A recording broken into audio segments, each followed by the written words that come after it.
તારીખ 1/4/2025 ના રોજ બનાસકાંઠા જિલ્લાના ડીસા શહેરની અંદર જે દુઃખદ ઘટના બની હતી તે સંદર્ભે નામદાર સુપ્રીમ કોર્ટની અંદર પીડિત પરિવાર એટલે કે ચંદરસિંહ નાયક દ્વારા જેઓએ પોતાના ઘરના 6 સભ્યોને ગુમાવ્યા છે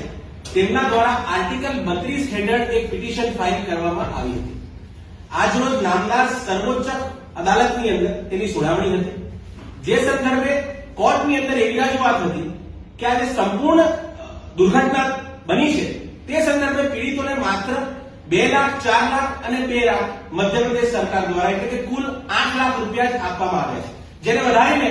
નામદાર સુપ્રીમ કોર્ટ ગુજરાત સરકારને ડાયરેક્શન આપે કે એક વ્યક્તિ દીઠ 2 કરોડ રૂપિયાનું કમ્પેન્સેશન આપવામાં આવે અને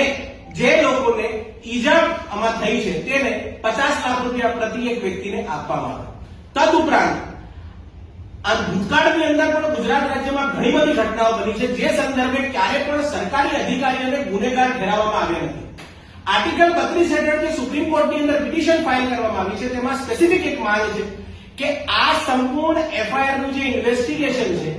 એ રાજ્ય બહારની પોલીસ દ્વારા કરાવવામાં આવે અને રાજ્ય બહારની પોલીસ દ્વારા પણ જે ઉચ્ચ અધિકારીઓ છે તેમના દ્વારા કરવામાં આવે અને specifically the officials of state government, રાજ્ય સરકારના જે ઓફિસર્સ છે એમનો રોલ શું આવે છે, શું બને છે એ આમાં દર્શાવવામાં આવે. જો આરોપી બનતા હોય તો એમને આરોપી બનાવવામાં આવે. આટલું મોટું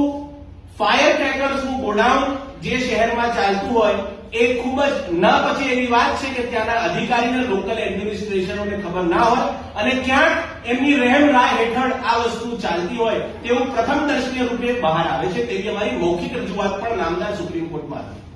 તદુપરાંત સુપ્રીમ કોર્ટમાં સ્પેસિફિક માંગ એક એવી છે